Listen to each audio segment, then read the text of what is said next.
Happy Halloween, everybody. It's October 31st, and we're here with another one of our Agile Shorts, Agile Short number 69. And with me is my esteemed partner, Kumar Datatran. Welcome. Thank you. Today we're going to talk a little bit about, we're going to have what we're calling a boo report on Halloween.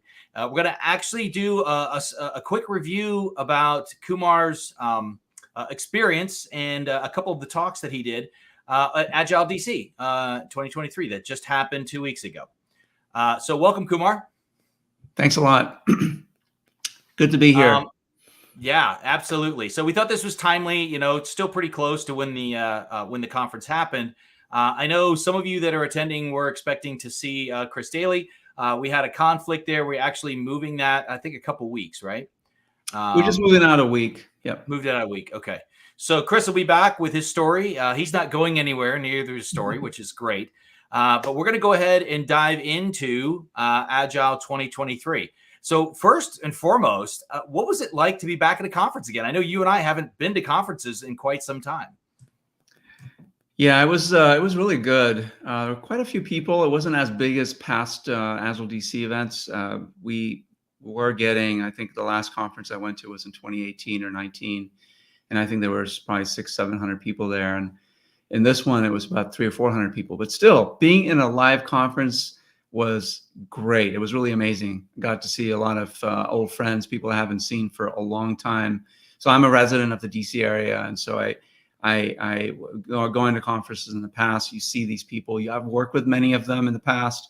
And so running into them in the hallway was really a great experience.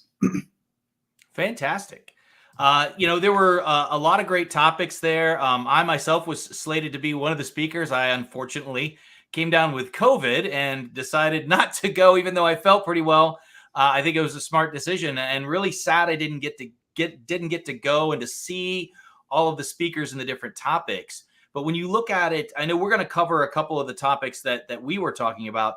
What other topics did you see that you really enjoyed and that you liked and thought were very appropriate for today's business environment?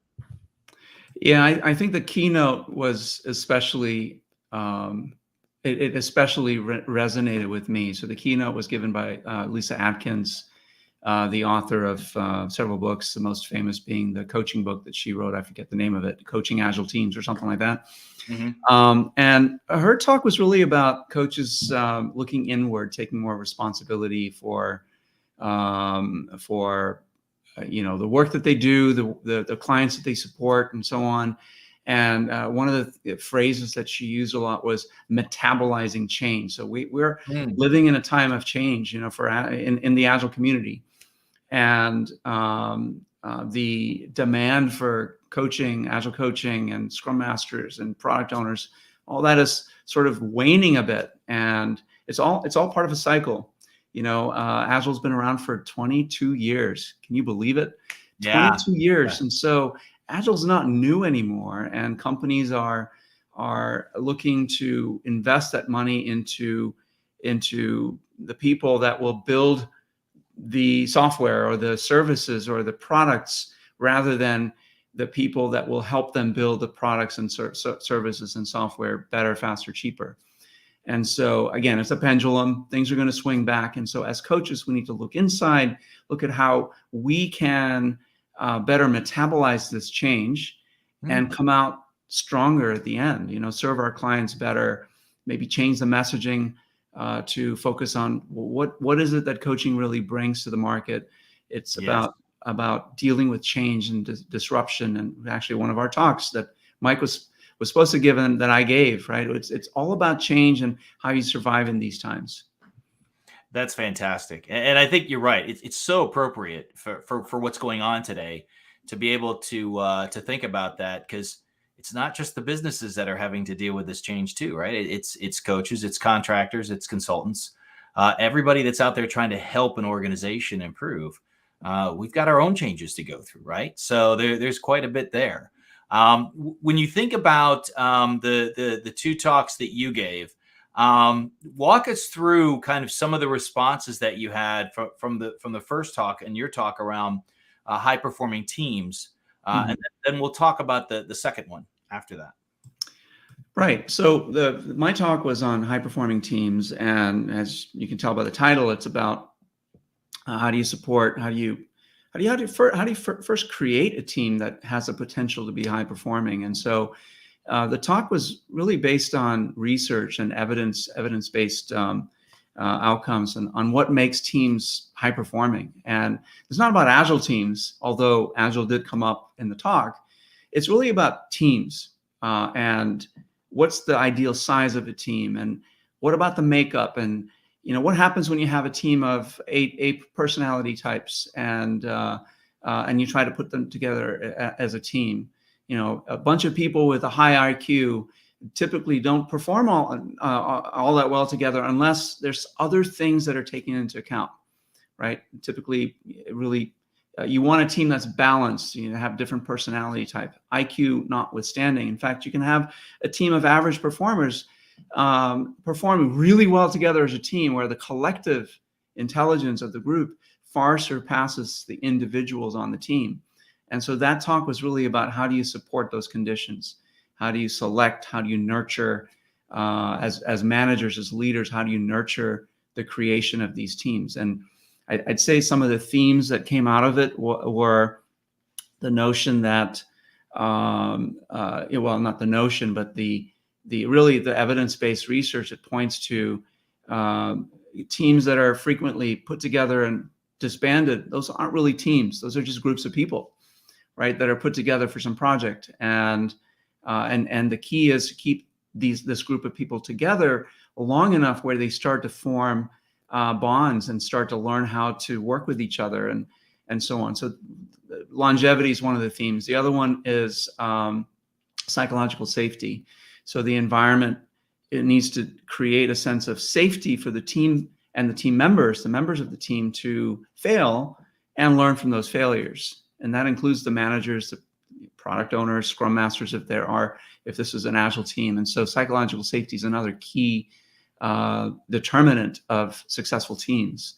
And I'm not going to give it all away. I did include on LinkedIn anyway, a post with a summary and the deck. So go check that out if you want that. And we'll also include it in the show notes here in this video later on. Yeah, you and I have seen this over and over again, that the strength of a team is really around a team's ability to leverage its strengths, right? It sounds kind of, almost, yeah, of course, that makes a lot of sense. But that seems to be one of the hardest things for teams to do, especially to your point, if they're only together for a short period of time. How do they actually have enough time to be able to figure out how to do that, Right. and how to make that work for that group of people? And I think it's interesting. You mentioned just a little bit ago around how that leads into environments that support and encourage and really grow the opportunity and and allow the opportunity for the types of things for strong teams to happen and form. It's a promotive thing, not just a permission, but it actually promotes those things.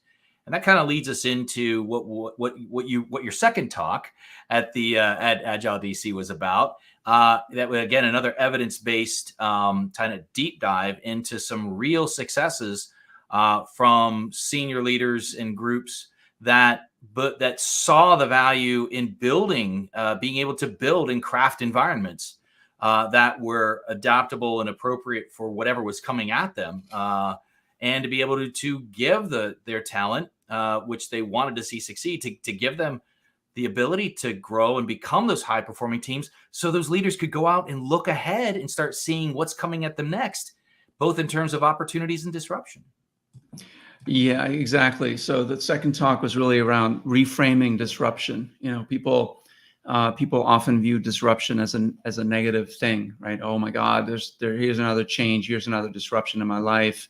Oh, there's a recession coming. That's going to disrupt my ability to maybe keep my job, or it creates anxiety and fear and uncertainty in most people when they have to face disruptions. And so that talk is really about reframing disruption as an opportunity for change, for improving the way the business reacts to change, the resilience of a company, the resilience of a team, whatever it might be, right? Disruption is reframing it as an opportunity, sort of changes the mindset towards, okay, what can we learn from this disruption? How can we take advantage of this disruption?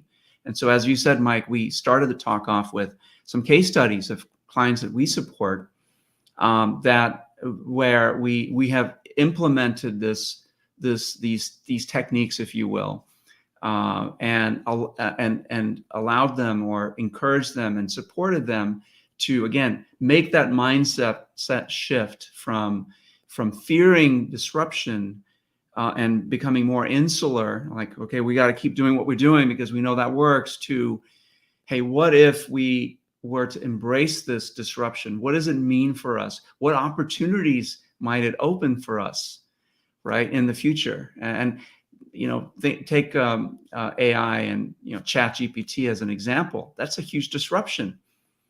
It's when Chat GPT came out last year, it caused all sorts of fear and anxiety in the workplace. It's going to displace jobs. It's going to do this. It's going to do that.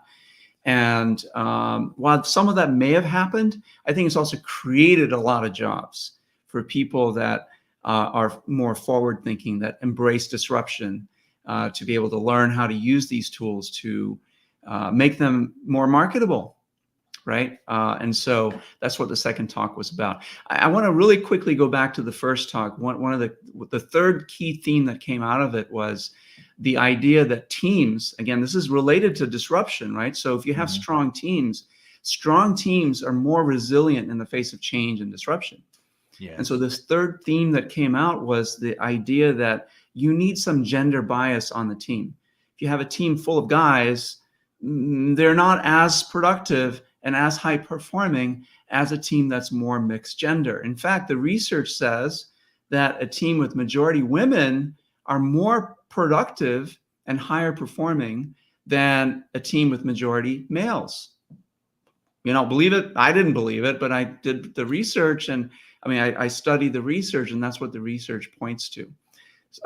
These are themes that are all related between disruption, of course, and teams. And when we talk about teams, it's not just the teams doing the work. The companies we serve, the teams that we serve, are leadership teams.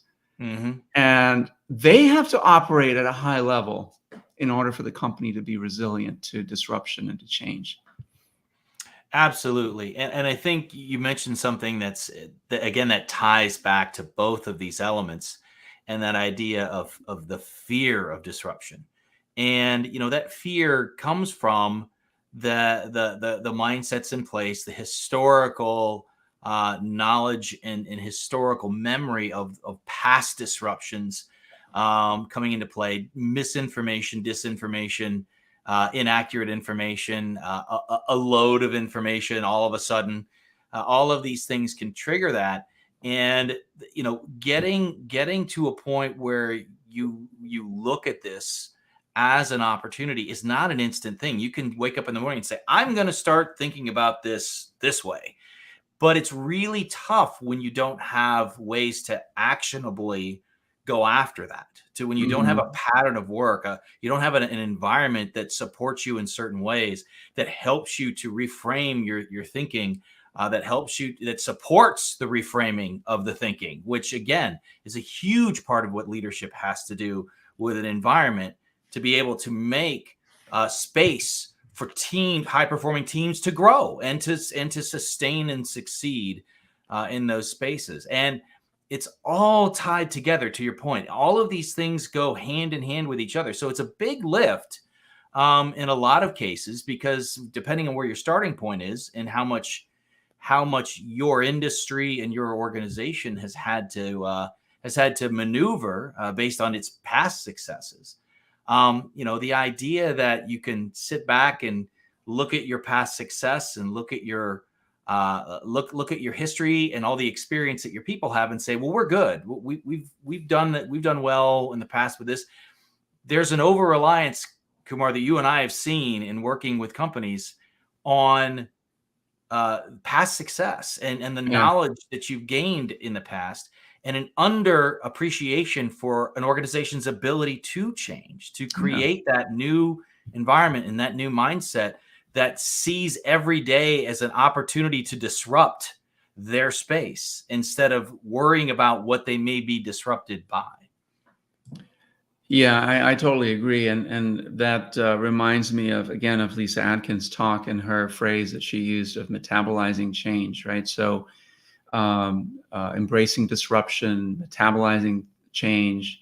It's a very similar concept, right? So people, companies that are more change averse are not going to be able to metabolize change, are not going to be able to embrace that disruption. And so if there was a theme to Agile DC, a lot of talks that not just the ones that I gave, but the ones that I attended, was all about this notion about being more resilient and adaptable in the face of change. And so I'd say that's true in any year, any conference you go to. You should be able to learn something about how you might be able to better metabolize change or embrace disruption. But I feel like it's especially true this year.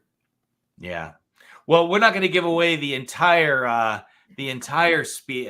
opportunity to review some of these great sessions that were at Agile DC 2023. I encourage everyone to go and check out all of the speakers that were there. A lot of great speakers, a lot of great topics. I've gone through, since I wasn't able to go, and been able to kind of go through and look at some of them, things that I wanted to go see, and had a great opportunity to talk with Kumar about all of the different conversations he had offline as well. So go out and check it out. A lot of great things going on. And this theme is not going away. It's going to continue to ramp up, and it's going to be core to everybody's success moving forward. So thank you today, Kumar, for joining me with this. Thank you for speaking for me at Agile DC. Really appreciate it. One final thing I did mention, you were supposed to speak, and so you know this, but our audience doesn't. I actually yes printed a picture of your face and used it as a mask, so to get a few laughs at the beginning of the talk, and that did go over pretty well. Tried to be there in spirit, at least, right? There you go. Good. All right. Well, thank you, everybody. Enjoy your Halloween. Don't eat too much candy, and we'll see you next week to talk about Mr. Daly's experiences on change that he's experienced in the past. Yep. All right. Thanks a lot. See y'all later. Bye. Bye.